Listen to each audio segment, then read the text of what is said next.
Everyone, look out. A kid pressed the button, and the elevator shot them underground like lightning. It's mysterious down there.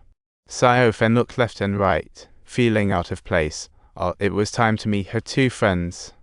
The old Zhou family was chomping down at the dinner table, while Xiaofen stormed out of the elevator with steam coming out of her ears. Talk about losing it. She didn't hold back, pointing out that Xiaomo was Bill's kid, hence old Zhou's extreme measures. It's a real shock. She confessed she was dealing with infertility and Bill was indeed the biological father. What a family reunion. Old Zhou, still on life extension therapy, showed Xiaofen a video like a movie scene. Xiaofen questioned why the police acted like nothing happened after Bill's death.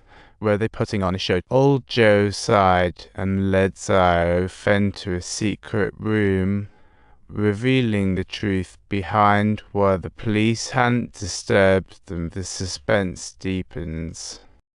Turns out the hotel's security system is high-tech to the max, combined with forensic tests, making everyone think Bill's death was an accident. Xiaofen was confused, asking if it was still safe. Old Zhou said the accident seemed suspicious. He would just realize that a valuable item had been stolen. Looks like there's a story behind Bill's death. Xiaofen was thrilled and wanted to hire old Zhou to find the real killer. What a teamwork moment. The incident occurred around midnight, and Xiaofen wanted to know everyone's whereabouts that night. Old Zhou said, no problem. She quickly changed into her surveillance gear and pulled out the footage from that night. What a sleuth. At 11:30, the director and the butler seemed busy in the dining room until 1 a.m. Looks like a long night crew. The monk went to bed early, while the astronaut, witch, and robot expert were all homebodies, never stepping out. The only exception was Ambassador David, who made a call in the hallway, busy for a while. She went to find David, but he coldly stated that no lawyer was present and wouldn't say a word. A closet protect. After David left, old Zhou asked Lei to check calls. David contacted Billy. Mystery deepens. Xiaofen asked Ollie why David called him, and Ollie immediately said, it was a deep conversation without skipping a beat. Xiaofen noticed Ollie's shoes and said, why do they look like you ran a marathon? Lumei straightforwardly admitted to hacking into the network, claiming it was just a contact security. Good idea or bad? Xiaofen wanted to question the murder, and old Zhou nearly blew his top. Talk about looking for trouble. Xiaofen shared her amazing discovery with Sister Lai, but Lai was completely confused, even clueless that Xiaomo was Bill's kid. Sister Lai needed to calm down and hid in the bathroom, while Xiaofen uncovered a secret at the foot of the bed. Xiaomo was indeed a mystery. She discovered Sister Li's fake passport and didn't have time to hide it before Lai returned. Old Zhou asked what happened, but Sister Lai stayed mum. What a silence's golden moment. Xiaofen jotted down her questions. Why did David call Bill? What else is Sister Lai hiding? Then she splashed her face with water. Oh, isn't this world just wild?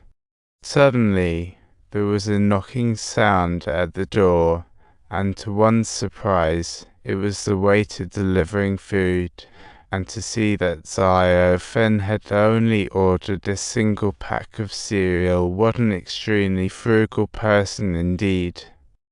She sensed that Zion might be in danger, but thankfully Yuo was there to accompany her. She asked Zion how he felt, and he replied it was worse than a horror movie. Zion said he was fed up. Even breathing felt like a challenge. Talk about torture. Xiaofen pondered while sipping her water. She's always thinking, isn't she? In the bathroom, memories with Bill flooded back, leaving old Zhou feeling bewildered. When the topic of the passport and credit card arose, old Zhou promptly and seriously warned her not to utter nonsense, as solving crimes necessitates concrete evidence, not indulging in foolishness with you. Back in her room, Xiaofen felt miserable now. She had lost the only person she could trust. Loneliness was her shadow. Lei suddenly interrupted her thoughts, making her heart race. What a thrilling moment. She reminisced about her past with Bill when the table lamp flickered. Could there be a secret code? Someone was using the lamp to tell her to meet at 10 o'clock sharp. It's a race against time.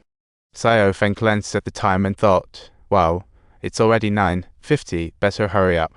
She dashed to the pool, forgetting her coat, and dove right in. What an adventure.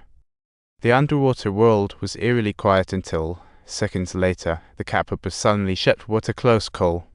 At the very moment Sayo Fen woke up from her sleep, she clearly heard David saying that old Joe was currently undergoing treatment. Hurry up and go hold him up. Slowly, Sayo Fen regained her senses, wondering if Sister Lai sent Morse code. Everything's a clue. Sister Lai confirmed yes, indeed. What a big reveal of the hidden truth.